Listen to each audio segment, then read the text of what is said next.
got the call one night here that, she had been shot. The phone hangs up. I find the hospital that she's going to be going to in Orlando, Florida, from this little town in Texas before she's even there. And I'm thinking because I haven't heard anything that she's dead, because I didn't know how she was. And I'm on my way to the airport and she tells me, "Mom, don't come because he was shot too and I'm going back to him." And I was like, "What?" Like, why? Yeah, and it just broke me. What happens when your worst fear becomes your reality? Hi, I'm Brent Cassidy. Welcome to the Nightmare Success In and Out podcast, where we explore how to overcome your fears and nightmares and set yourself free. We're going to be exploring this topic with guys I was in Leavenworth with and others who survived their own nightmare. These stories can be inspiring, sometimes sad. There's some humor, but hopefully you can come away with a nugget of something that'll help you knock down some of the prisons you built up in your own mind.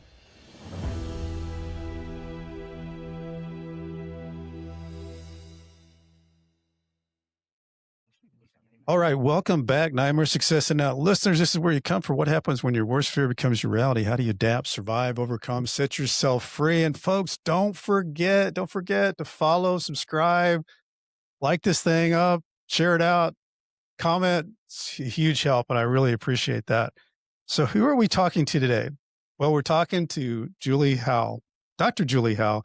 And I got to tell you, I know Julie because we are both part of the White Collar Support Group. So I'm not interviewing a stranger here. I actually know Julie and know her story, and she's a great person. So a little bit about Julie.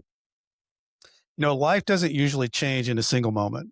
More often, it's the small decisions we make, the struggles we keep to ourselves, and the battles no one else can see that slowly shape the direction of our lives. Sometimes those choices lead us exactly where we want to go. Other times they take us somewhere we never imagined. Today's guest knows what it's like to experience both remarkable success and profound loss. Dr. Julie Howell built a respected career in higher education, dedicating her life to helping others learn and grow. But behind that success, she found herself caught in a struggle that ultimately changed everything. Her choices led to a federal conviction, a year in prison, and the loss of a career she had spent decades building. Yet, she chose to face those consequences. And today, she's here sharing with us how she survived this whole ordeal and walked it out to the other side. Can't wait to jump into all this. Before we do, I want to recognize our show sponsor, Auto Plaza Direct. Who likes spending a couple of weekends walking car lots, looking for a car? Then you spend 4 or 5 hours in dealership to buy a car. It's kind of like a root canal appointment. Well, there's a better way to take away all that pain and hassle getting a car. It's called Auto Plaza Direct. They're your personal car concierge. Just tell them the car you want, what you can pay, and they'll go find that car for you. They negotiate your best price. They also offer you warranties and financing. It's all full service. Go to autoplazadirect.com to get started with your personal car concierge, the new hassle-free way, the car buying experience you deserve. Auto Plaza Direct. Tell them Brent from Nightmare Success sent you. We talk a lot about the rebuilding after incarceration on this show, finding a job, contributing to the community, finding purpose. But I recently came across a book that reframes the entire conversation in a way many haven't considered. It's called Second Chance Economics by Nevin Shetty, and it just debuted as a #1 new release on Amazon. This isn't a book about criminal justice reform. It's a book about economic potential. Shetty starts with an overlooked reality. There are 80 million Americans with a criminal record. That's a massive underutilized talent pool and one whose barriers to employment cost our economy a staggering $1.2 trillion a year. What I love about this book is the approach. Shetty uses data to show how second chance hiring isn't just a social good, it's a competitive advantage. It lowers turnover, fills labor gaps, and creates a virtuous cycle of growth. Whether you're a business leader, a policymaker, or someone who believes in reframing the narrative around justice impacted individuals, Second Chance Economics is a must read. Pick up your copy today on Amazon. Hello, Julie. How are you? I'm good. How are you? I'm good. So we were just talking before we got on. You actually haven't been out very long, and you just experienced, going through, getting out, going the halfway house, and then finally, being where you wanted to be when you first got out of prison. Yes. How are you? I'm good. I say every day is a step in the right direction. Being home is fantastic. Yeah. This week was actually July 7th of 2025 is when I had self-surrendered, so it was my year Year. anniversary for that. So, yes, and I had, been home for a little bit, so it was great. Wow. Well, take us back a little bit, Julie. Tell everybody where you grew up and what life was like, your mom, dad, siblings. All right. Where did little Julie stay? Where was she? Yes. So I am from Ohio originally, Marion, Ohio, which is kind of in central Ohio, a little north of Columbus. And I grew up with my mom and dad and my brother until I was about 10. My parents then divorced. And going through this journey kind of brought all of that back up. After my parents divorced, I had been very, very close to my dad. I wanted to leave with him. He left my mom for another woman, and my mom had never worked. And Mm. so I remember her, sobbing in the living room, wondering how she was going to buy us school clothes and food. And I heard her on the phone. And it was literally that moment at 10 years old that I told myself, like, I'll never rely on a man for money. I'll always work. And At 10 years old, you came yes, to that. yes, because That's I pretty just dramatic. I Yeah. saw, we never had to worry about food. We never had to worry about anything Yeah. really. We didn't live in a fancy neighborhood or anything, but we had everything we needed. Mhm. And so just seeing her like that, and I knew she had never worked and, didn't know if she had job skills or what she was going to do. And so my parents' divorce was it was pretty ugly. My dad ended up kind of taking my brother and I, telling us that my mom had said some very hateful things, that she was threatening to kill us. Mhm. And so I didn't see my mother for 5 years, which was kind of at a pretty important point in a girl's life, even Yeah. though I wasn't as close to her because he had just said some really ugly things growing up, that she didn't like me as much as she did my brother. Now looking back, I see some issues, with my dad.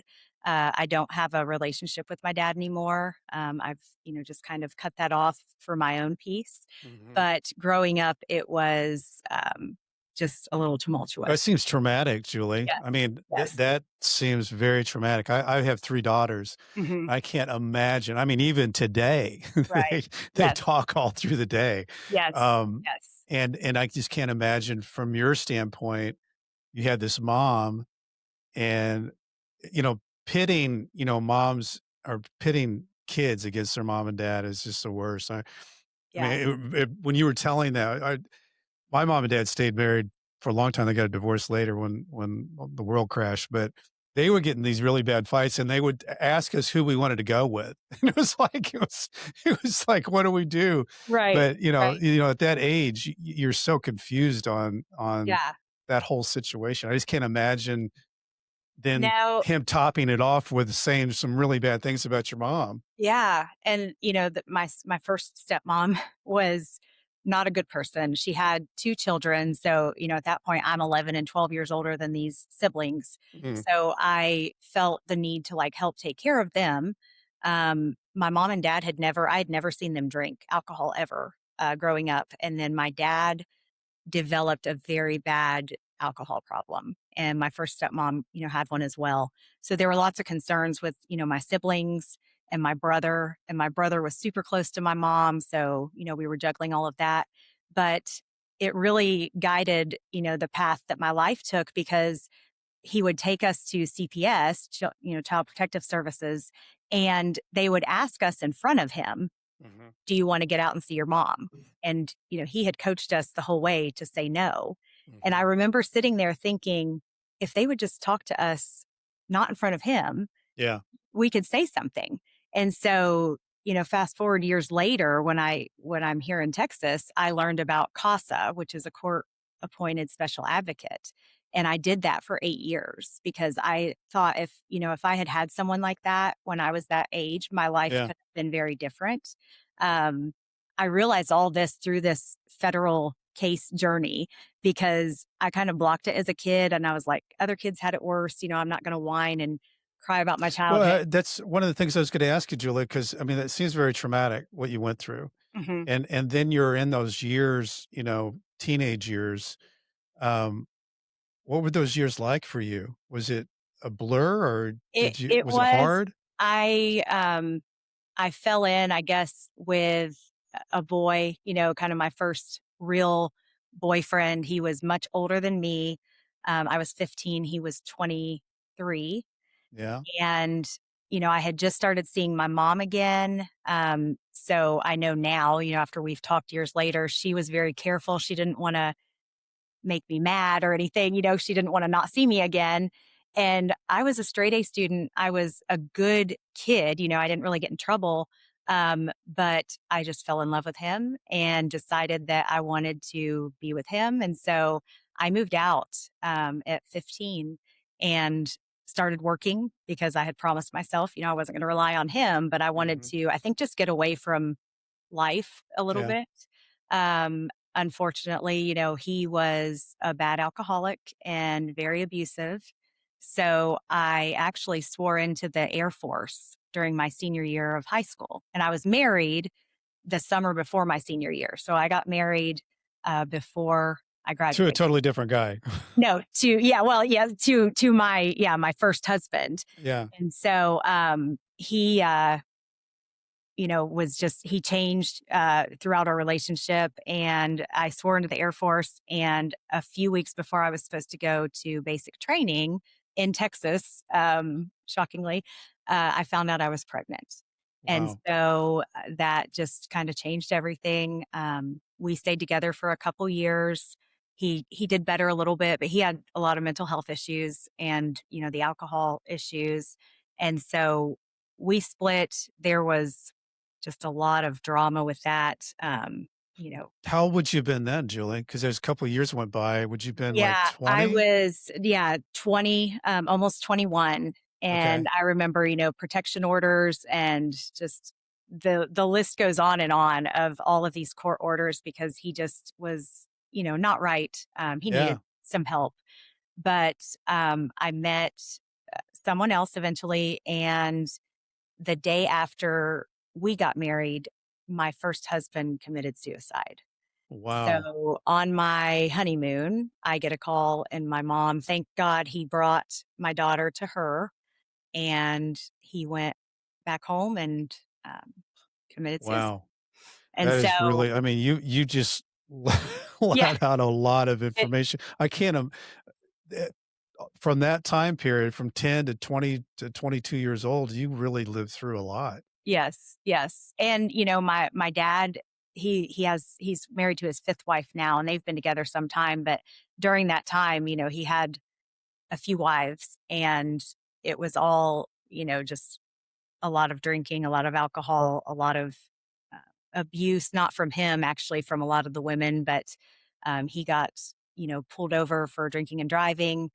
I actually worked at a jail at the time. So I had to leave work, go back, bond him out, which, Wow. I had to do all of that. Was before my career in education. I just needed insurance for my daughter is what I Yeah. wanted. And so it was, and it's funny because, I had never looked at everything. It was just like, that's life. That's how life is until, this case, and my attorney kind of had me go back through everything and just see like what led up to this. There's always Yeah. circumstances, Yeah. especially when you're in your 40s and you've never been in trouble criminally. You've actually been on the complete other side of the law. Yeah. So it was eye opening to kind of look at it that way. But again, I'm just like, what can you do? But I think working through it has helped me a lot. And so Well, I think it does. I mean, you keep that bottled up, over all those years. And I don't know if you were sharing it or seeing a therapist or whatever, but no. that's a lot. It's a Yes. lot. Yes. So how do you, Julie, end up in education and getting into the higher levels of education with everything? So when I was at the jail, my How do you get that job, by the way? How so does somebody get a job in the jail? yeah, the town that we lived in had 3 prisons, and my mom was a prison guard, like a state prison guard. Okay. And that's what she did after my dad left her. She finally got, a job. And Okay. I think because that was a big industry in that town, that's where she went. And then they built Which doesn't surprise me, Julie, right. because like Leavenworth, where I was, everybody knows Leavenworth, Oh, the yeah. federal prison, but there's 5 prisons Mm, in Leavenworth. right. So it's like the whole town, one way or the other, is connected to one of these prisons. Yes, yes. And, they called it a multi-county correctional center. So it was a very large jail that held inmates from multiple counties. And my mom, I had thought about hiring in at the prison. That's a longer, um, route, to get hired. And because the jail had just opened, they really needed people. Mhm. And they paid decent, they had good insurance. I wasn't going to the Air Force. Um, I was first generation college student, so I didn't realize all the scholarships that I got. If I didn't use them that first year, they weren't going to be good anymore. I thought they would. So I was just really like confused on what to do. So I hired in at the jail, and I was 18 when I got that job, and worked there for a few years. And after my first husband and I split, I had moved up to a lieutenant spot at the jail. Okay. And because I was the like newest lieutenant, I would get frozen for like extra shifts a lot. Yeah. And he kept threatening that he was going to use that in court for custody of my daughter. Mm. And I was just a young, scared kid. I knew what happened with my parents' divorce. I was not going to chance her, you know, being with him all Yeah. the time. And so my dad actually taught at a vocational school because his background was heating and air conditioning. And so I hired in to the vocational school as a technology assistant. The lady there, she knew him. She knew me because I had went to school there. I'd went to high school. Um, in Ohio, you go to like your regular high school, but then you can go to a vocational school your last 2 years to get a specialized interest. I did business and marketing, Okay. and so I knew some of the people there. So she hired me, and then I ended up loving it, and I got my librarian certificate, which is a teaching certificate in Ohio, and my bachelor's degree. Started my master's there, and the person that I met, after my first husband, he worked there as well. And so we ended up, you know, getting together, and I started my master's. And then when he closed his business in Ohio, that's what brought us to Texas. Okay. And so we moved here, and, I finished my master's degree. Um, and then just, went on to the doctoral degree. I had worked in K-12 for about 10 years and decided I'd like to do something, else. I loved it, loved it all, but higher ed, the town I live in, there's a university. And so I thought, uh, why not? And so I applied for the doctoral program. And then I also ended up applying for a job at the university, and both started a month, you know, between each other. So like Wow. April. So you started a job there and were going to school there for your Yes. doctorate. Wow. Yes. Yes. So it just all kind of worked out. In the I say my luck, my second husband, he sat with me through the doctoral orientation, and they talk a lot about, family support. Don't buy a house, don't have a baby, don't do all these things because the doctoral program is very rigorous, all these Yeah. things. And that was in May.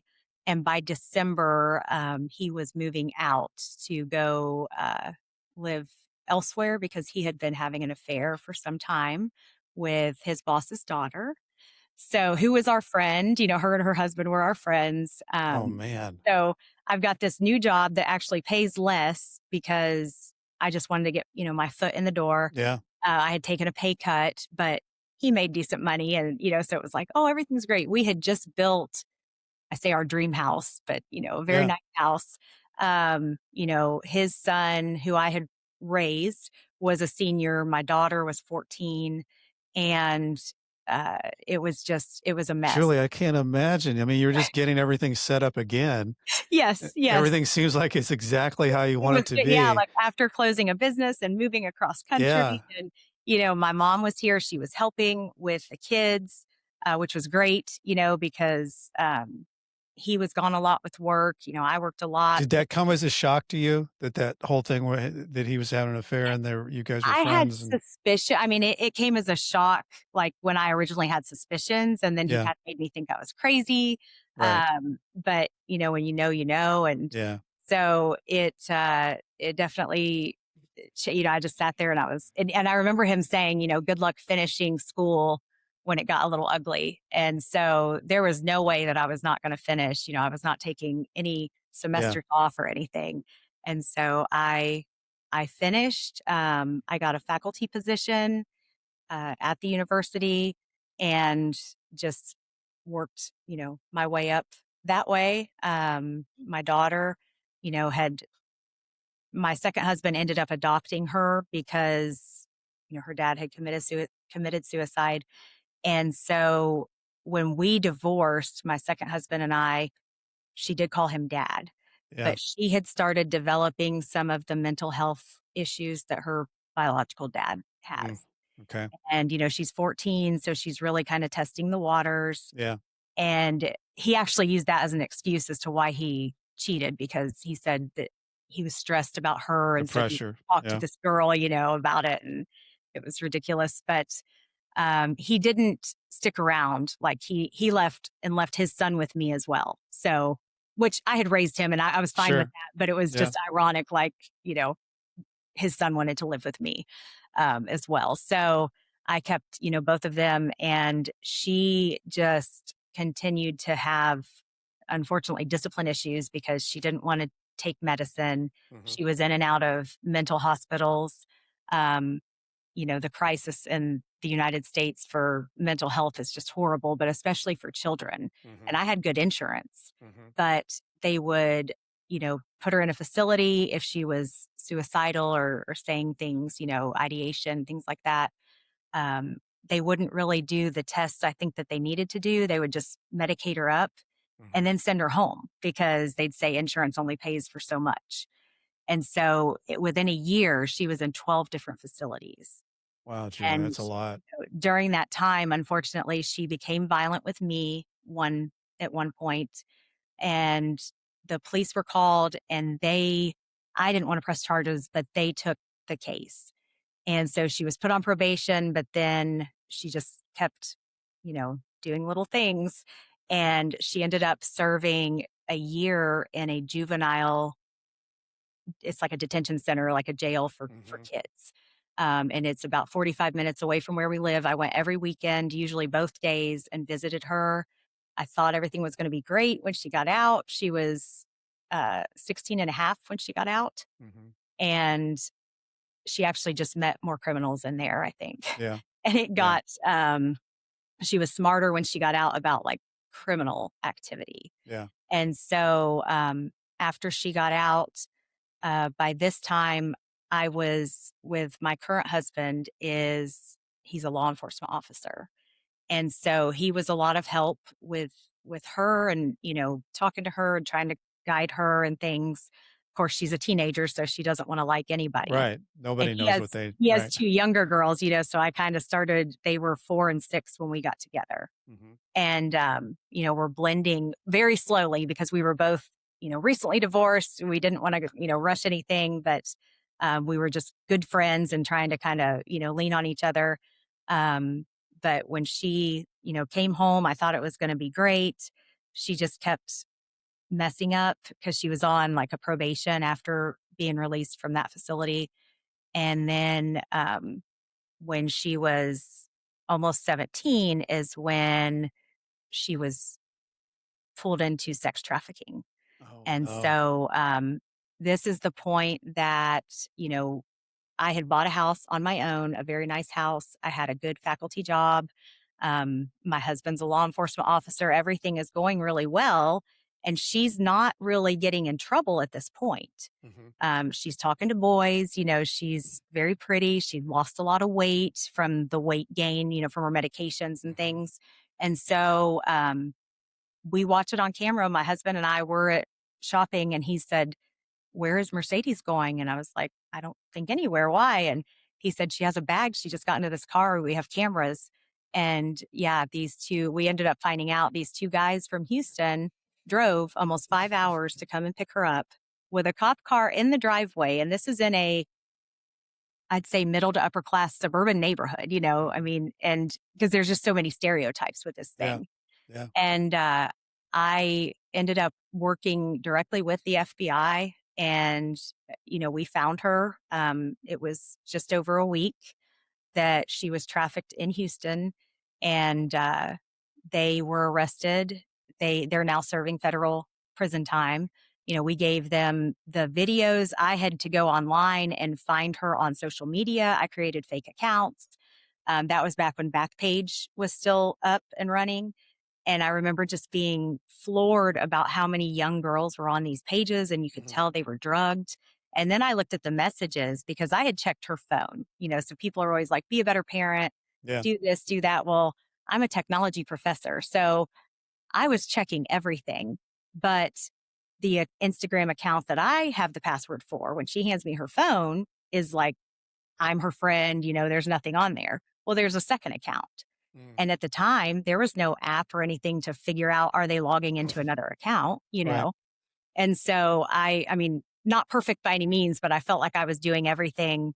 And she, again, wasn't getting into a lot of trouble. She was actually talking to these boys, and Mhm. they told her exactly what to do.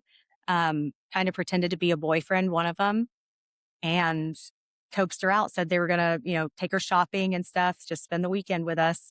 But as soon as took her, they took her phone. So she, it was silent, and I Mhm. was freaking out, and I'm going through the AT&T bill to see who'd she call last, what'd she do. But this day and age, they message on all these other apps, Yeah. and I didn't have her phone with me, so I couldn't see anything.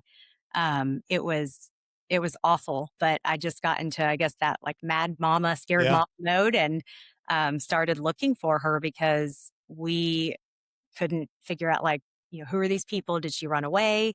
The last thing I thought about was sex trafficking. Yeah. And I too thought it looked like the movie Taken, Right.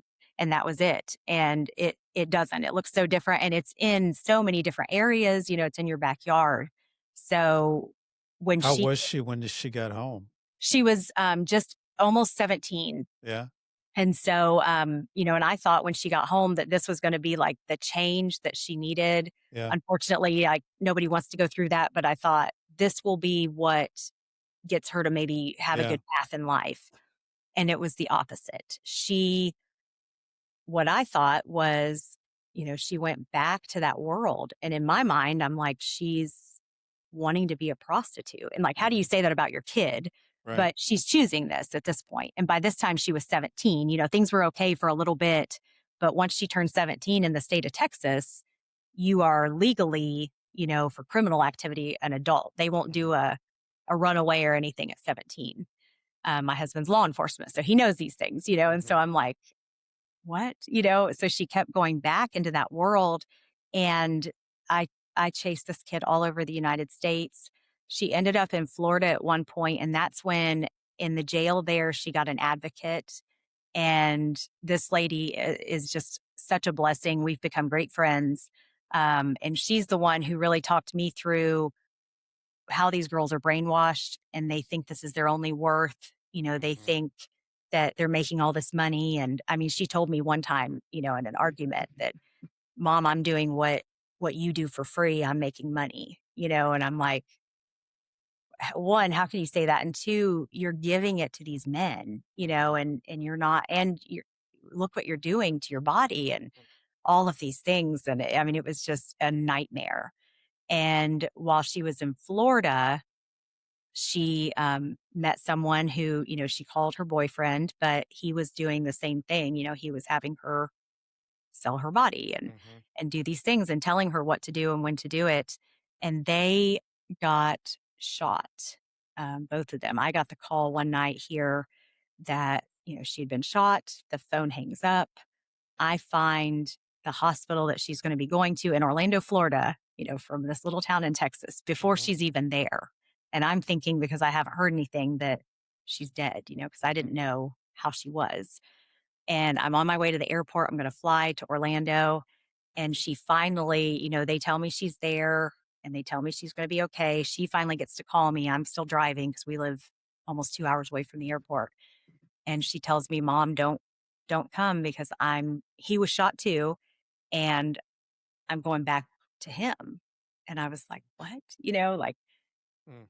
"Why?" And it just broke me. Like, I remember that weekend That'd be after so everything. tough as a parent. Yes, like, after everything I'd been through with her, and it was just I don't know. I mean, yes, most people are not shot, so I know it's a big deal, but we had been through a lot, but it was just Mhm. like that whole defeated, "You don't want your mom right now?" Like, "You're Yeah, telling me you're not gonna come with me, you're not." And I know I can't go there where they stay because I'll be murdered. I mean, yeah, it's horrible it's areas. dangerous. And yeah, and so, I just felt, I guess, like, I don't know, what do I do? Because I feel like a horrible parent at this point by not going, but if I go, she's not gonna go with me, and I can't go to where they are, and so I was just lost a little bit. And, that was at the end of 2021, and then early 2022, she found out she was pregnant by him. And, Wow. that that was a big turning point. Um, the pregnancy was, she was doing things she shouldn't be doing.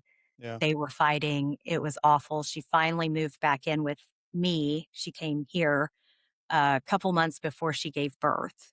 She gave birth. They lived here, her and the baby. Um, he called CPS. He threatened things. He had texted and just done horrible things. And so the baby was born in September of 2022, the September 30th. And they were here and I helped with everything. I was so close, my little granddaughter. And then in January 2024, like over New Year's, I was sick and then I had to go on a work trip. And she had stayed with a friend because I was sick. She didn't want the baby to be sick. And that made sense. But then she just kept not coming back. And something didn't feel right. And so on my work trip, I figure out that she's in Florida. She has flown Mm. the baby back to Florida to meet her dad. And I have these text messages of him threatening to traffic this child, to kill the child, calling her these horrible names. He's got other kids that he's not in their lives. I was beside Mm. myself. What a complete nightmare. Yes. So I leave my work trip, which was in Texas, and I fly straight to Orlando. I go to the airport. That's where I get a ticket. I don't have clothes. I don't have anything, but I'm going to go get this baby. And I talked them into giving me the baby, for they wanted money. For drugs. And so they handed me the baby. They gave her to me. And I recorded it. I have my husband on the screen. I take Mhm. her, bring her home, had her for a weekend, and then they flew to Texas and wanted her back. And it got very ugly with law enforcement here.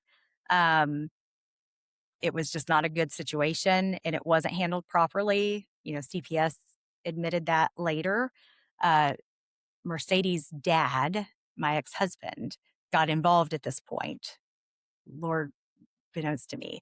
And he said that he was going to take them all back to his house and, they could interview the next day, all of these things. Well, I'm like, he's not going to take them back to his house. Like, the Yeah, dad is not someone you can just look at him and see that does criminal activity.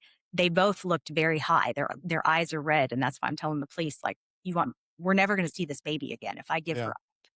But they're threatening me with kidnapping charges at this point. And so my attorney's like, just do it. We'll handle this later. And so they do. I have to give her back. And it's a blessing in disguise. They got into a fight that night. They were by the airport trying to get money.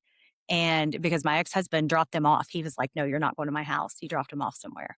And they got into a fight, and the police were called, and he was arrested. And then my daughter ended up, reaching out to me and making an arrangement for me to come get the baby. And that's when so this is now my daughter. I got custody. She signed away her rights. We went through the whole adoption process. Um, it was, it was Wow. long and ugly. And, my daughter didn't see her for a while until she got herself cleaned up because she was still making bad choices. And all I cared about, was the baby. Hmm. She ended up having to go to the children's hospital to get scans because he had held her by the throat over a balcony at this hotel, threatening to kill her if the cops were called. Hmm. And when the police showed up, they didn't know anything that had happened in our town because CPS doesn't talk to the other counties that Yeah. way. So, it was a mess. It was a horrible mess. Julie, wow. But yeah, Wow. thankfully she came out okay and she's She'd be good like, now. what, 2 or 3 years old now? She is 3. 3 Yes. years old. 3. Yep. Wow, Julie, that's a Yeah. lot. It is a lot. Yes. So let's take a break there because when we get back, I want to talk about when this other nightmare lands on you Yes. that doesn't have to do with this one.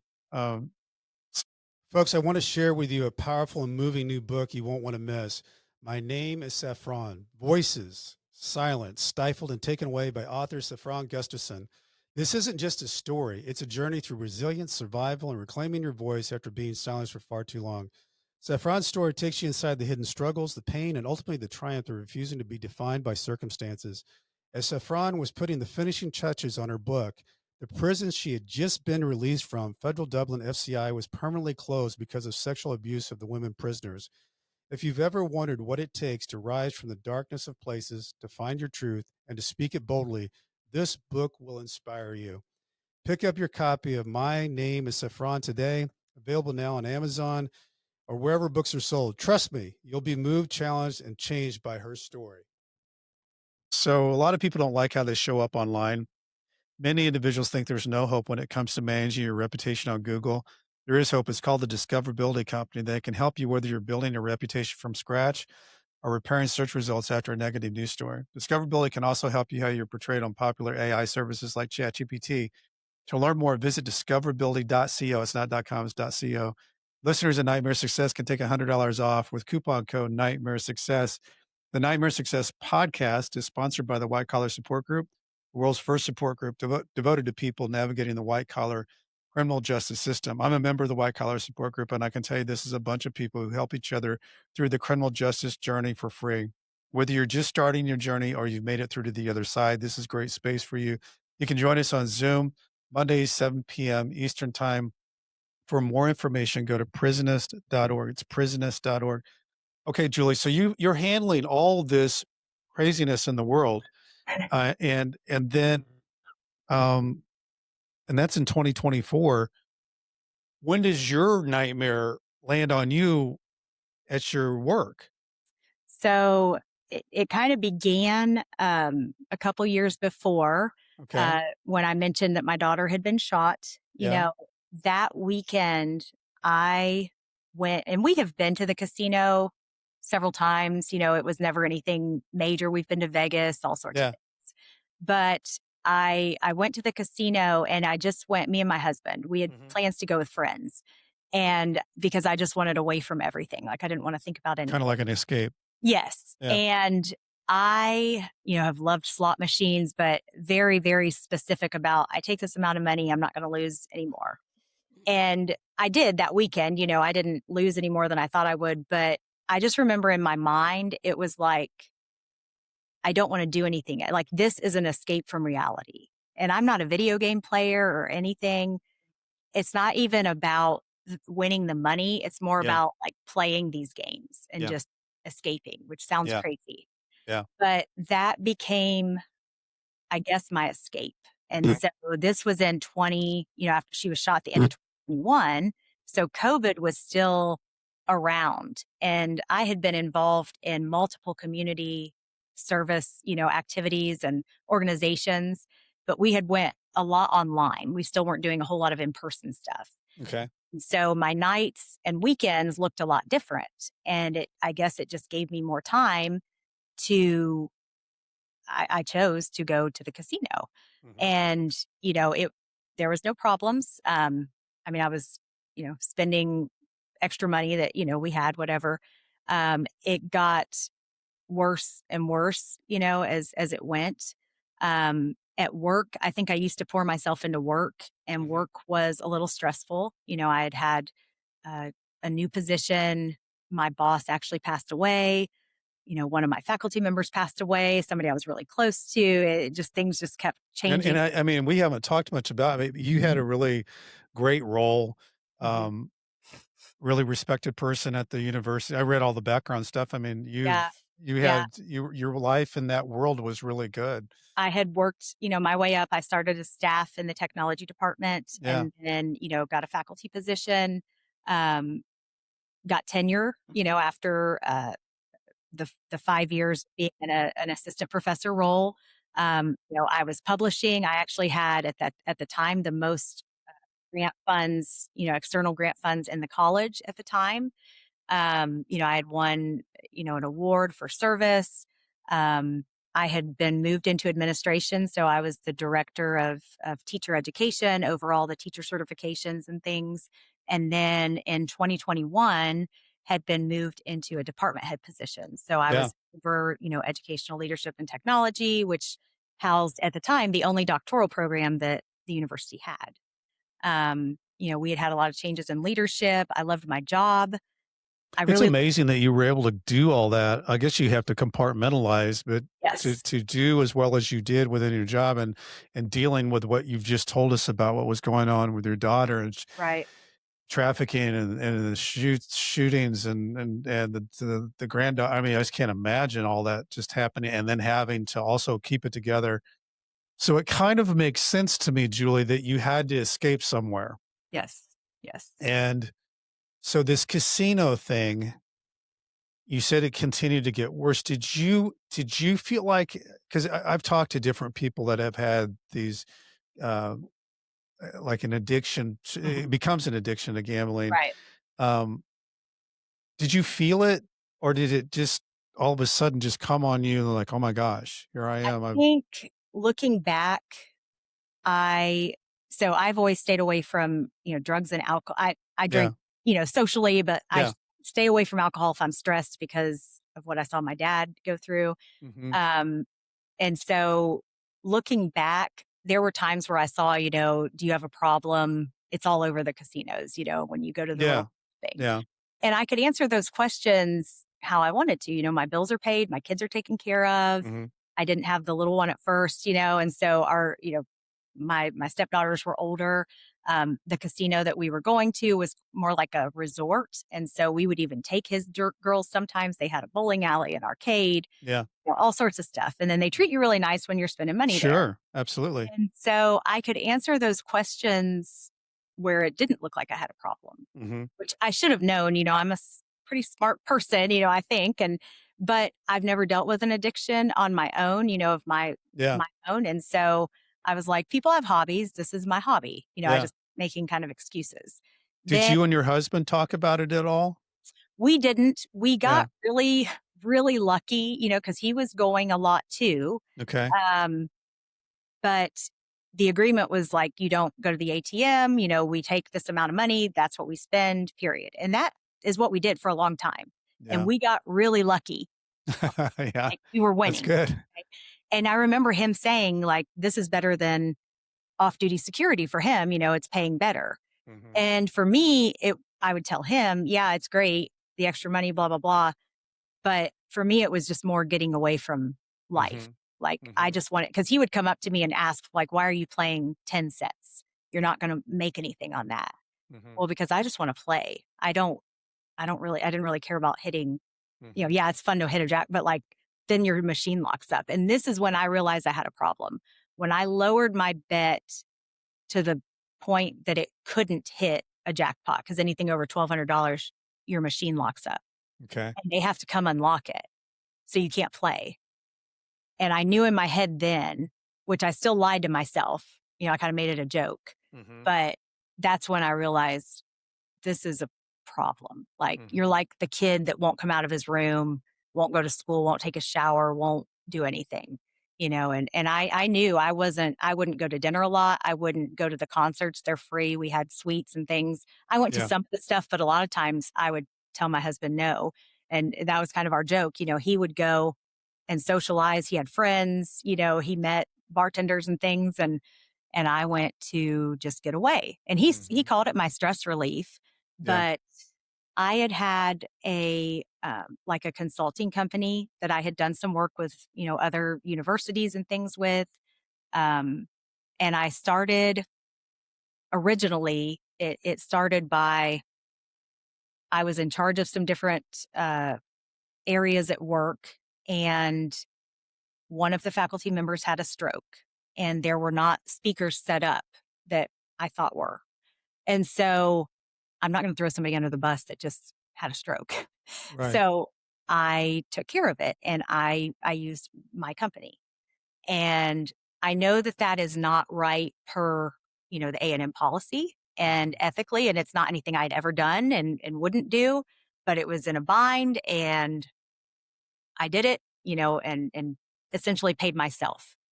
And so and took care of, the problem. Well, it went through because I thought they're gonna catch Somebody's going to see it or yes, and fix. I'm Yeah. gonna get my hand slapped, but, Right. I'm gonna explain it. Hmm. Well, it went through. And then, the next thing, I did a lot of extra things, you just do it. And I had done it for years. And this is not an excuse by any means because you either ask for more money or don't do it, or do it like you have before. But Hmm. I started paying myself for pretty much anything outside of what I was supposed to be doing for these extra services, paying my company. And It was like it, a consulting business on the outside ye- of what was going yes, on in the university. yes, like a Yeah. private business, but you're Yeah. not supposed to do business with anything that you have a stake in or anything. Right.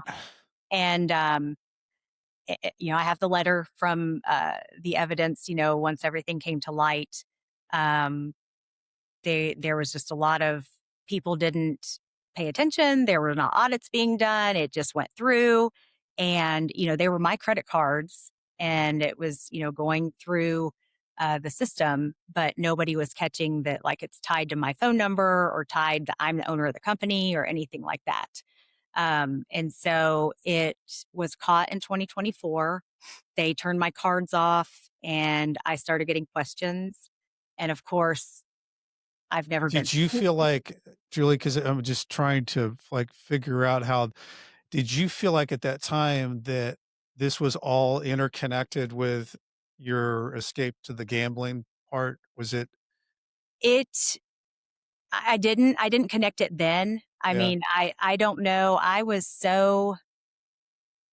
looked back, through everything when all of this was happening and there were I would text people and I would say things, but everybody always said, "You carry everything so well. You just Yeah. Well, do it. the You're this yeah. workhorse," I mean, listening to your story up to this point, it's like I can't believe that you just kept stepping through it Yeah, and doing what you were doing because you can put on a Netflix show and not see exactly what right. you talked about with everything that happened up until this point. Yeah. But it's well, the reason I ask that is because it seems like you can take small steps on anything, and then you take bigger steps if you feel like that. Well, okay, well that went through, but Mhm. the and I think also it becomes easier to rationalize if you've got yourself in a position to where you mentally are not as you usually are. So and I think that's probably where bad decisions can happen is that you're not acting exactly how you usually do, and so you can rationalize a lot of different things that you wouldn't normally be rationalizing. Yes, and that's what I struggled with the most was, like, how because I have always been the one with all of the community organizations and everything, if there's cash at an event, Yeah. 3 people sign off on it, we initial, Mhm. we count it in front of each other, we do I'm very I'm just overboard on that kind of Yeah. thing. And my not so much my reputation, but just more like my integrity. I talk to my kids about that character, what you do behind the scenes when no one's looking, all of those things. And so Yeah. that's what bothered me the most when all of this kind of started, I guess, coming to light was how did I make these decisions? Mhm. How did I rationalize that in my head and how much further would it have gone? Yeah. And I still struggle with that. I thought my attorney was crazy at first when he wanted me to do this timeline from Yeah. birth, and shockingly, that's what actually helped me the most. And then I did some really I'm still in counseling. Yeah. It's I'm Well, not. I'm curious, Julie, like when this came down on you and they cut the cards off and did you at that moment think, "Oh my gosh, this is gonna get really bad," or did you think, this is something that I can probably work through"? I thought so. I never thought in my head that I was doing criminal activity ever. Okay. I knew I was violating the policy and all of that. I Mhm. also didn't realize the amount. Um, and that sounds stupid, but Well, it I was a could. little bit at a time, Yes, yes, and it over was a longer period of over two time. Yeah. years. Yeah. Yes, and so I was very concerned about my husband finding out Mhm. because he's in law enforcement. Yeah. Um, I had always been the breadwinner in our relationship. He's in law enforcement, so he doesn't make great money. Um, I've never been in trouble. I've never lied. I don't look at myself as being a thief. So I thought I might lose my job, which was really scary to me. But I Mhm. also thought, okay, what if I talk to them and we'll figure this out. I had set a meeting with the provost Okay. before they put me on administrative leave, and I was going to go in and just like vomit out the Here information it is. Yeah. because I can't lie, and I just didn't want to hold it anymore. And then when they cut off the cards and I got a notice about administrative leave, I did get an attorney and he said, obviously, don't go vomit anything, don't say anything. Yeah. Um, we still didn't know, are they, what are they going to do? I was on administrative leave for like a month with Yeah. knowing nothing. And I can't tell, I mean, I had to tell my husband because I'm not going to work, but I didn't want to tell him too much because my attorney had said, there's a rule with, Yeah. spouses and testifying, but he's a law enforcement officer. So they also have their own like Yeah. garrity deal. And I didn't know what to do. And of course, it caused friction in our marriage.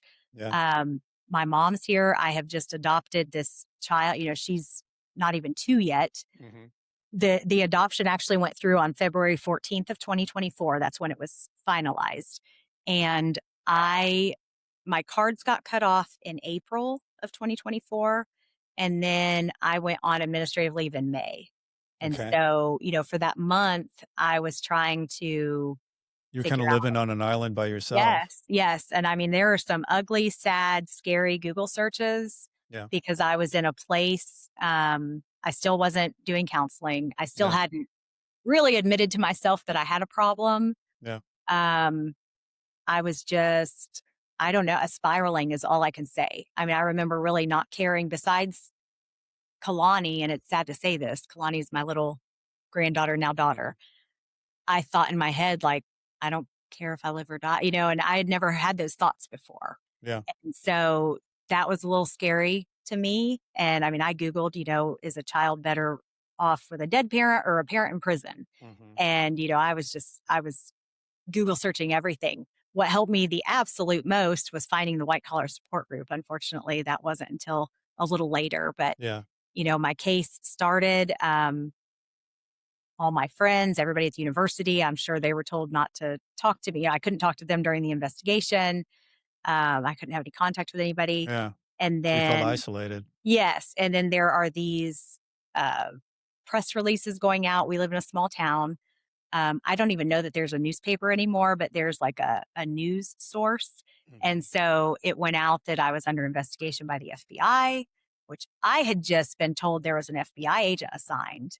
And I was shocked by that. And then my attorney uh, verified that, yes, that's who's got this case. And I just had no idea where it was going to go, what to expect. So, I started, Googling and looking up things. And again, my husband, who I would typically talk to, I can't really talk to him, but because I don't want him to know too much because he genuinely knows nothing. And all he's reading is this press release as well. Yeah. And, our family, I our can't friends. imagine, Julie, like, did you guys because you're in a small town and he's reading that, did you just sit down one night and say, "Okay, this is what's going on," or was it really where you guys were there was an invisible wall? There was a little bit of an invisible wall, but also obviously um, his department is questioning him too, Yeah. Yeah. because it's really hard when you see the amount that, and at first there was a range of the amount. But then, you see these numbers and it's like, well, how on Did earth that number go would the out spouse into the not know? community too? At that time, did that number It go out? did. So It the did, okay. original, yeah. So the original number that they published, and this was with no sources, nothing, just she's under investigation, and it could be anywhere from 400,000 to $1 million is what they Yeah, said. And I'm like, "Psh, that's ridiculous, but it's expected with this news person." And so yeah, we, of course, everybody's like, "Oh, the husband has to know. Why isn't he under investigation? He's a law enforcement officer. yeah. His boss is questioning him." And that's what's a little interesting with this case is I didn't buy any luxury. This was not for money. It was strictly went into the casino, literally, Yeah, like you lost, went from one place everything. to the Yes. other with the money, right? And when they did, the amount is what we didn't agree on. That was what I was kind of arguing. So I pled guilty though to $935,000, Mhm. which is a lot of money. And people still like, how does the husband not know? Yeah. How could you have all this money coming in?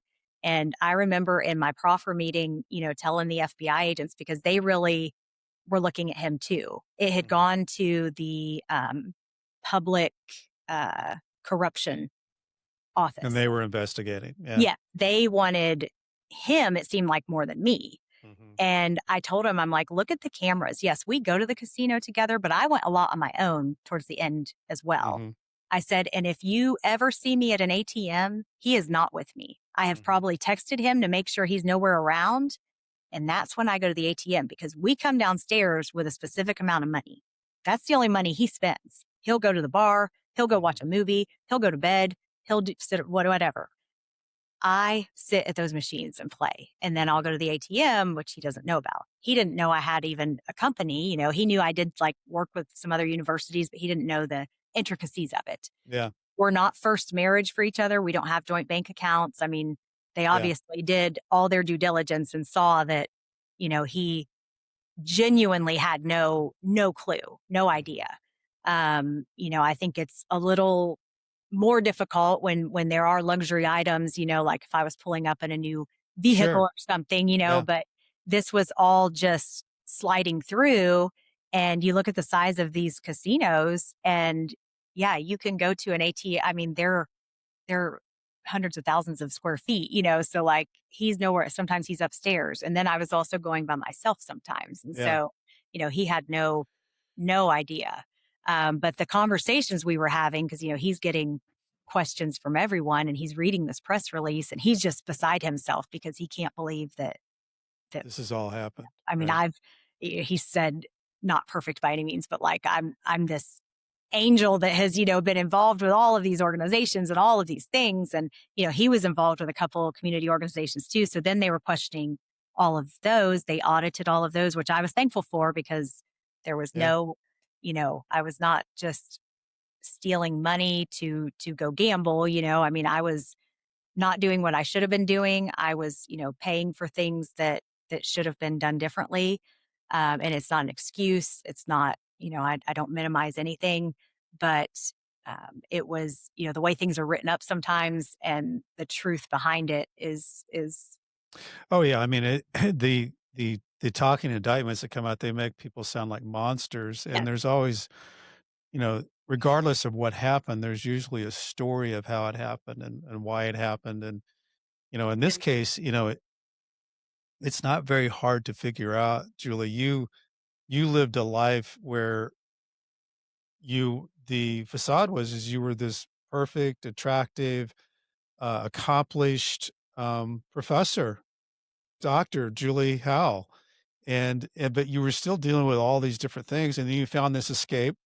That escape became, something that made you feel like, uh, it was an escape, so it made you feel different, and that became an addiction, and then you couldn't supply the addiction, and then this rolls into a criminal investigation. So how does it finally land to where you are figuring out what you're gonna do? so and it's ironic, I hadn't found the white collar support group yet, so I'm looking online, and I got a Pacer account, and I'm reading all of these different, federal cases, and I had my attorney, and he is a former federal prosecutor, Okay. and so that was helpful. My case looks very different. I never got arrested.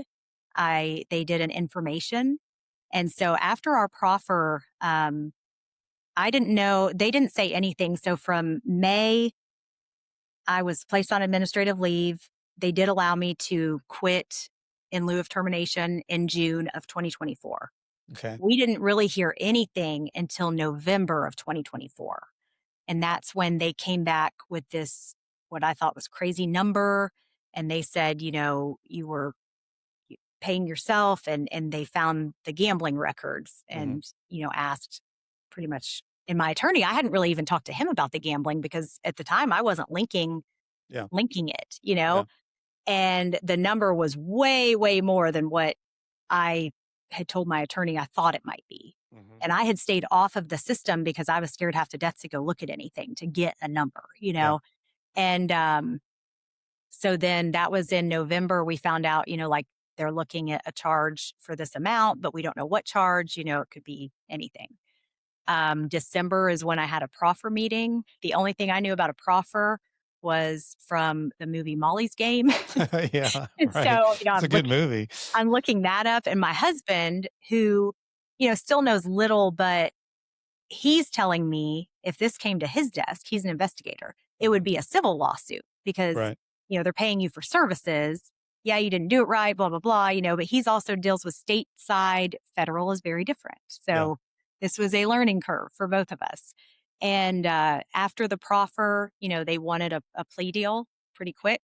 Hmm. We didn't agree on the number, but then, I mean, they tell you a lot of things, and it's scary, and it's like, I'd rather pay back $1 million and take this one charge that has a maximum of 10 years. And the prosecutor said, you're not going to do 10 years. Like, Yeah. you'll have all these points that will come off and things, he's like, but you are going to go to prison. Um, and so I just decided I'd rather pay restitution for the rest of my life and do less prison time away from my Hmm. child than, to argue this out and piss them off, excuse my language, but like, and have them charge me because they're like, we could charge you for every transaction. Yeah. We could do Stack it wire all. fraud, yeah. Yeah. So they charged me with theft from a program receiving federal funding, which carried a maximum of 10 years. Um, we did all of the PSI and stuff. My guidelines were 24 to 30 months because of the amount, really. Hmm. They knew that I had worked with the FBI with the sex trafficking thing.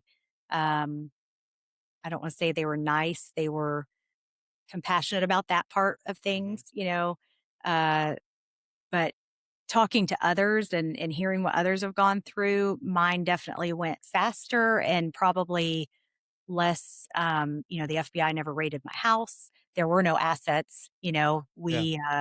I had spent pretty much everything, we had.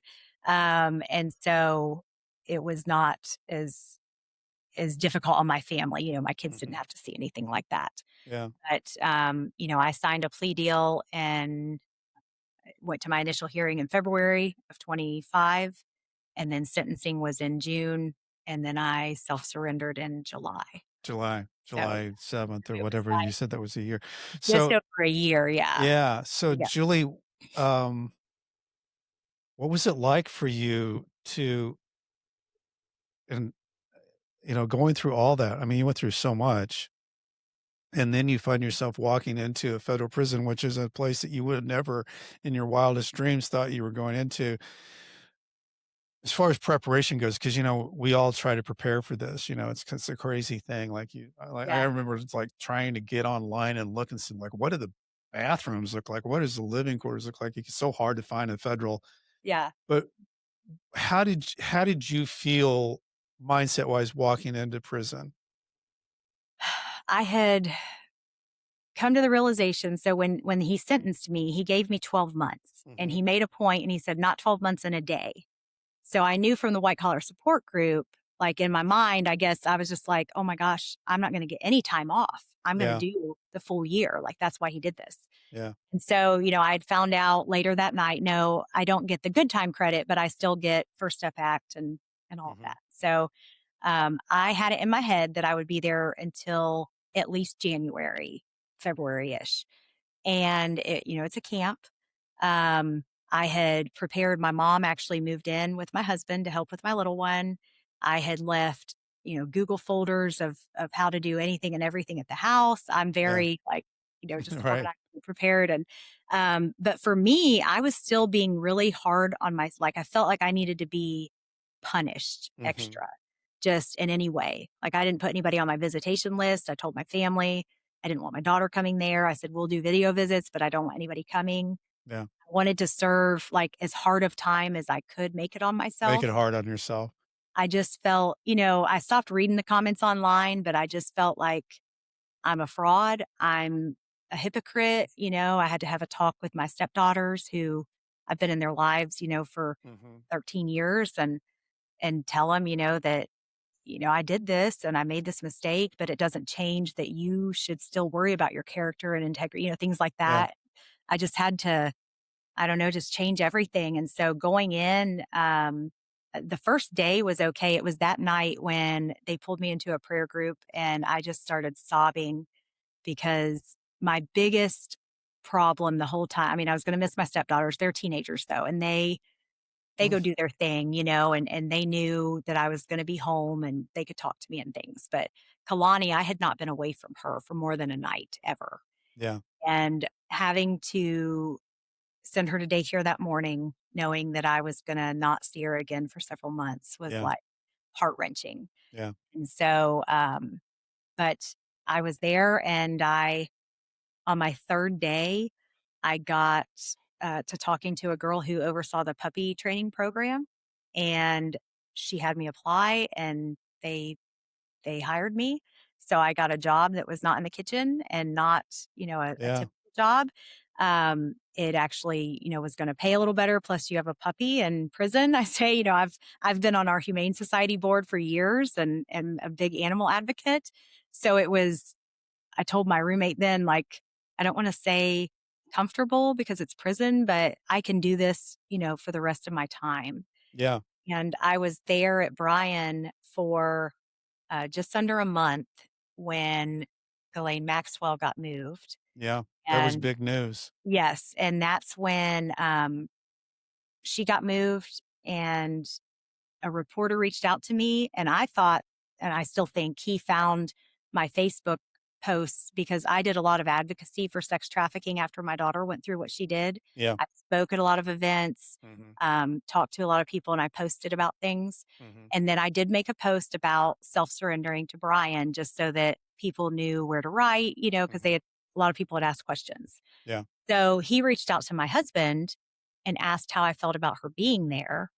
And I have an email to my husband that says, yes, I'll answer his question, but let me make sure it's okay. I go, I read the handbook. It says you can talk to the press. It just says they need to, um, say who they are if they write you or if they show up or anything else. And I asked my boss, who was an inmate, she's over the puppy program, but she's still my boss, my Yeah. supervisor, and she's been there a long time. And they're like, yeah, her and two other inmates are sitting there. And they said, yeah, people talk to the press all the time. Well, I knew Elizabeth Holmes and Jen Shaw were there. I knew they had talked to the press several times. So Hmm. it seemed okay, and the handbook does say you can talk to the press. So I went back and I answered the question. And that was over the weekend. And I guess it went out. They locked my account down. I thought I was just having issues with the computer. Yeah. Well, I don't know that it's gone anywhere. I think I'm answering this guy at the Telegraph. I'd never heard of any of it. I thought Yeah. it's not going to be a big deal. Well, that Monday morning, it was a big deal. And I was called to the lieutenant's office. They said it was all over the internet. He said World Wide Web, which threw me because it's like, this is 1980, So, Right. um, and WWW. yes, and I'm just like, what? What are you talking about? And they shipped me from the camp to FDC, the detention center in Houston. which, Wow. is admin security. So How it long had you been there I had only at been at Bryant? Japan for 29 days. So I had Oh not my used gosh. the 30-day marker for First Step Act. And I was shipped. And then I'm in transport because I did 10 days in the shoe. Yeah. Um, they wrote me up, they transferred me. I knew I wasn't going to go back to Brian. Did you So say something in the or was it just the fact that you just were talking to the that press? they told me unauthorized contact with the press is what stuck. Okay. They tried to do a circumventing the mail system, Yeah. and that was a 200 level shot, which is higher, like a bigger No, no, pickup. I know, Julie. That kind of Yeah, stuff, yeah. this kind of stuff really happens. You bringing back memories of. So I had a situation happen, and the there was a person who always played around with the numbers because you had numbers on hours that somebody would visit. And so my wife came every weekend. So this one person always tried to make it to where I didn't have enough points to visit with her. And so I always would check to make sure. And because it was a 4.5 hour drive. Yeah. And so there was this day that happened, and I saw Julie. Like, there were two different buildings, and there was like a patio area that between the two buildings, the visiting and the actual prison. And so I could see her walk in, and I saw her walk out. And I thought, "Oh," and it was the same visiting cop that always messes with the. So, you could go in our we had an unusual camp because I think there's one of 3 camps that was totally fenced in, double barbed wired or whatever, because it was supposed to be a low back in the '80s or '90s. They never made it that way, so they just kept it that way. So we did have fences and stuff. So I went out the hallway and where you could see the parking lot, and I yelled to Julia. I said, Julia, what's going on?" They said, "We're out of points." I said, "I know we're not," because I double checked it before the whole thing happened. And then I had called her the day before and said, "We're going to be fine. We got enough points." And so anyway, that visiting cop came around to the parking lot and saw me, talking to her in the parking lot, my wife. She goes back in and she goes to the what they call the bubble, and they called me in, and this intimidating guy, his name was Mac. Uh, he told me that I was in a whole heap of trouble, and he went through a whole litany of stuff. But the main thing he was unauthorized contact with the public. So I was like, I was in the process of going into RDAP, and so if you got a shot, you couldn't Oh, go in; yeah. it'd be a year off. He made me sit there for 4 hours, and finally, I was able to. This was all like, I sat on this bench for 4 hours thinking that I just lost a year. Julie's probably wondering what happened. She's driven back, and my whole world kind of just is spinning. Yeah. And then he finally says, "All right, Cassie, you learned your lesson. You can call your wife now." And I was like, "Holy shit. Oh my I god. can't believe this is just for me going out." Yeah. And they had screwed me anyway because she had literally driven 4.5 hours, and we definitely had enough points, and nobody supports anybody. You're not going to support a prisoner inmate. Right. And so they just wanted to scare me, and they did. They scared me to death. And those are real things. I mean, that was a level 1 shot of a unauthorized contact with the public, which I wasn't aware of, by the way. Talking over the fence, behind 2 barbed wire fences, I wouldn't have thought was a Right. level 1 shot. But anyway, Yeah. in a long roundabout way, I totally identify with what you're Yeah. saying. Yeah. Well, and, to this point, I have not been arrested, never been in handcuffs, never been anything. And so when they shipped me, the warden comes in, she tells me that, I've ruined her weekend. Her phone's blowing up. Why did I talk to the press? All Yeah, these. And I tell her, my daughter, I'm sorry. I was teary eyed at the time. I'm like, my daughter was trafficked. And so I was just answering, and yeah, she rolls her eyes and, flings her hair back. And she said, it's too late for that. And so then they take me and, they shackle me, they handcuff me, they dress me back. At the time I'd had the sweats and everything. yeah, And they dress me back into, the prison uniform. mhm. And they still won't tell me anything either. He told me I'm going to a high rise. And this sounds awful, but like a high rise to me is like a nice apartment building in the city, so Yeah, right. I don't think that that's what it is. So I didn't ask, but I said, like a real prison. And he's like, you'll see. And, just wouldn't answer anything. The two women driving were just like, you're going to Houston, you're going to a high rise. Still didn't know what that meant until Mhm. I got there. And, then I'm put into the shoe for 10 days and not getting answers, not getting to talk to my family. We had video visits set up. I left a puppy training. I didn't even know that I'm thinking that my daughter at the time she was pregnant, or something happened to my husband. Like, why are they calling me to the lieutenant's office? Yeah, And, didn't get to go pack, they pack your stuff for you. yeah. And then because it's Houston, I'm in transport.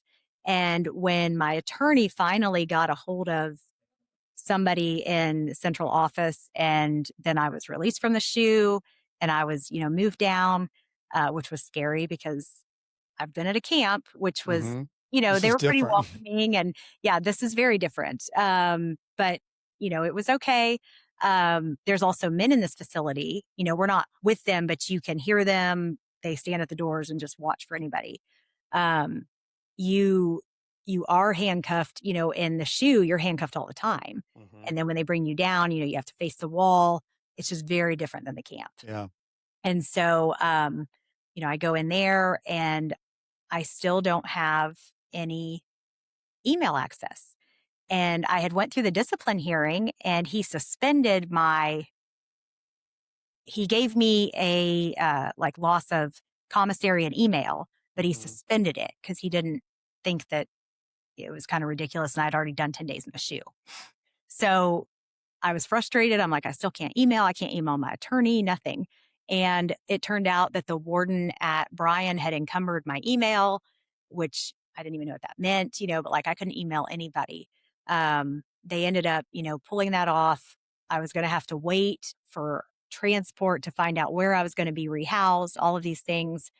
I just bless the caseworker there, Miss Provost, because she got me assigned to Houston, which everybody was like, "What are you thinking?" But she gave me enough Second Chance Act that I would be able to go, I thought home, but to the halfway house Yeah. pretty quick. And so she did that in September. And then they finally came back with my date on November 5th. Wow. So, it wasn't a long time in there. I mean, I had an odd journey, seeing Definitely. camp and that, but once and I'm talking to my husband and he's saying, you're on the news and it's everywhere about, because it's the Maxwell Epstein stuff, which that Yeah. was never my goal. Yeah. My goal was just to bring light to the BOP Trafficking. says that nonviolent offenders go to camps. So if she's allowed here, why not let everybody that's been convicted of this crime here? Mhm. Or don't let her, it wasn't a personal vendetta or anything. It was just, this isn't right. And yes, it's a trigger to me because of what my daughter went through. Sure. And Right. You had personal experience with it. yeah. And, we were locked down because she's there. I mean, it was a real pain. We had never been locked down in the short time I'd been there. Mhm. And they said that wasn't real typical, but, paparazzi were everywhere. So it was just a little crazy. And, they're still telling me all of these things over the phone, but you just don't get it. You're in prison. Yeah. And there in Houston, we were locked down a lot and it was a lot less freedom.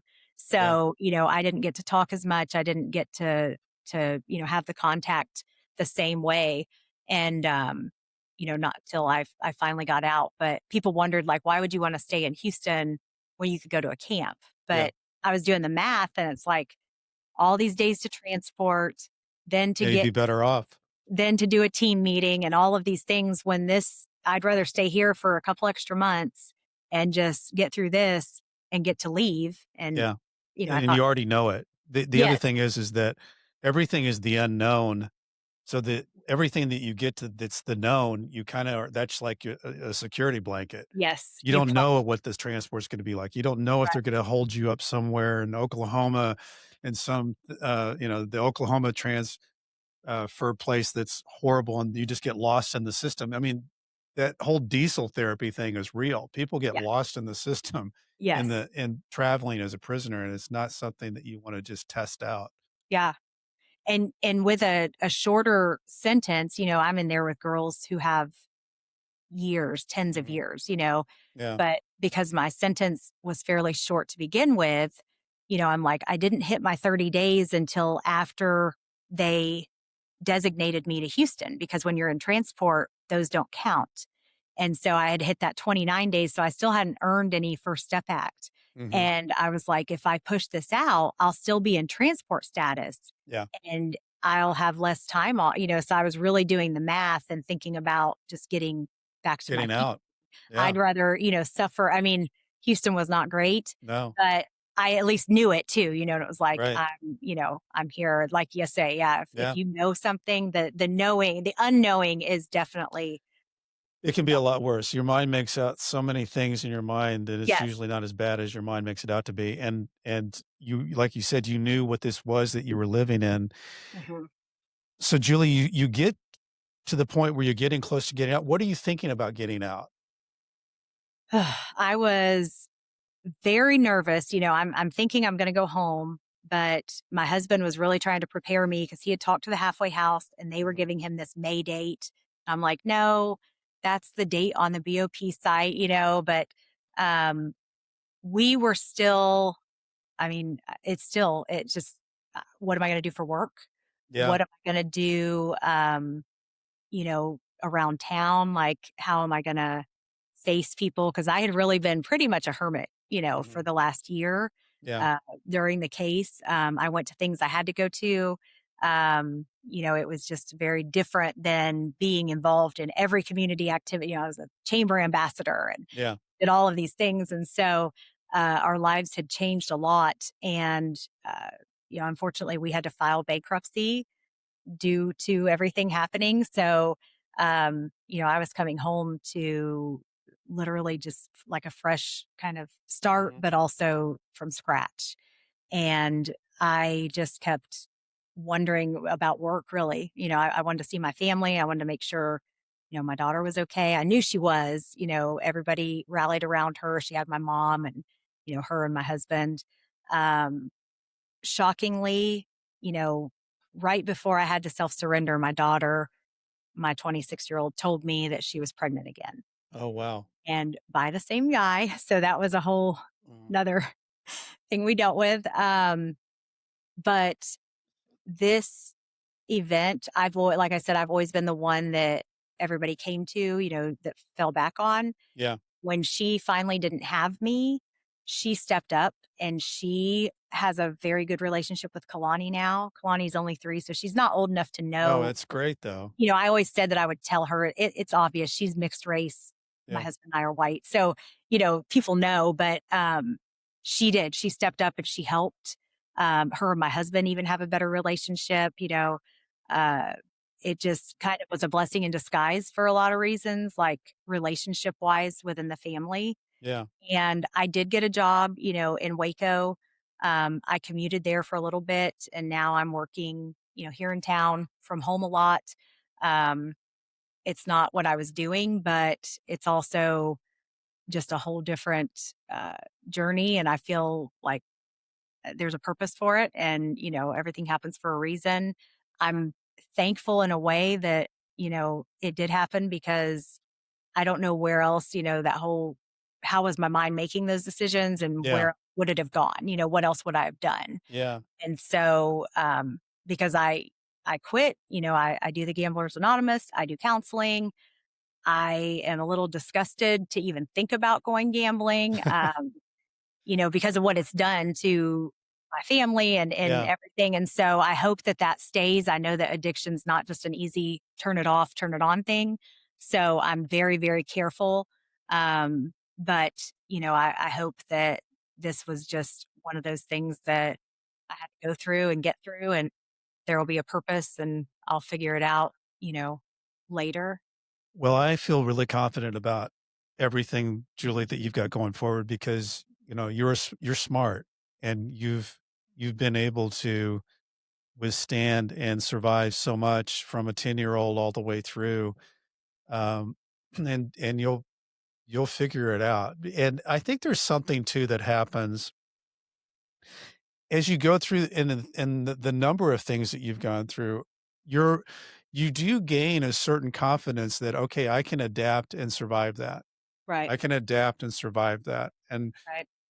this last step, you've went to prison and then you went to a detention facility that's, not great, and you Yeah. survived that. And, there's some kinda inner thing because reentry is not easy at all. There's No. nothing easy about reentry after being in prison, and you don't even know all these barriers that are gonna happen, but if you don't give up and don't give in, if you do have a brain, they don't take that away from you, and you've been able to use that all the way through to help you, uh, through all these different steps that you've been through. So I feel good about how you're gonna be able to step through that, and man, it's not easy, and your ability to, kind of figure it out as you go is kind of a talent. It's not what everybody does, and that's good.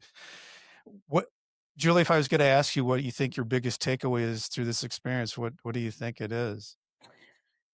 Honestly, I mean, one, seeing the importance. I've always known the importance of mental health and for others. I've pushed it, on others with my CASA kids, my kids, students, all of that kind of thing. But like Yeah, self-help for myself. Because if I'm not okay, I can't be okay for everybody else. right. I wasn't doing anybody a favor. It's not selfish to take care of yourself and to admit Yeah, when there's a problem and, those kind of things. And then it's twofold because in there, I I just saw how people don't know what their rights, their abilities, what they can do. And so advocating for people in there and helping them and, giving them guidance and things. And then the reentry, all of that, because it's hard mhm, enough for me and, people in white collar, but it's even more difficult for others. And so it really has like grounded my want to advocate for others, not just sex trafficking victims and, kids, but like people in this world because my daughter, she had been in trouble and I knew that, she struggled sometimes with jobs and things, with a drug charge. sure, And I've seen it, but obviously I hadn't firsthand seen it. yeah, And so to see just how, yes, it's difficult, but there are resources and there are things that, they can do, but just giving them that knowledge and helping others because they just genuinely don't know. I yeah, couldn't have imagined, there were so many people that didn't know what First Step Act is or what right, Second Act, and so I had researched all of that and the white collar group helped and just seeing that knowledge is power. And if they can utilize the resources that there are, it helps everybody in the end. yeah, helps you walk through it. Yes. Yeah, so good. So good, Julie, and I think, you know, in you helping people, I think the reason why I think you're good at helping people, and that's probably why you were good doing what you were doing at the university, is you're very vulnerable and approachable and not uncomfortable sharing your story and even the ugly parts, and I think that's what really connects people. You walk through it all, and you're here, and Yeah. I think it's a heck of a survival story, I think. Thank you. I wanna give a shout out to Homestead Financial, who lets me use all these, fancy, cameras and lights, and if you've got home mortgage needs out there, Greg Afdiev is your guy, he knows all that stuff. If you're looking for a book out there, go get mine, Nightmare Success. It's called Loyalty, Betrayal, Life Behind Bars, Adapting, Finally Breaking Free. If you got time, leave me a review on Apple. I love those. Love reading those.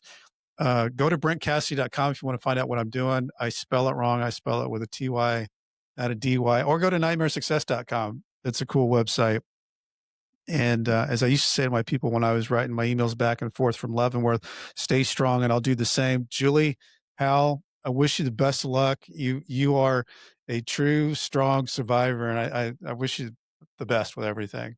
Thanks, Brent. Thanks for all you do for all of us. Thanks. Nightmare Success in and out.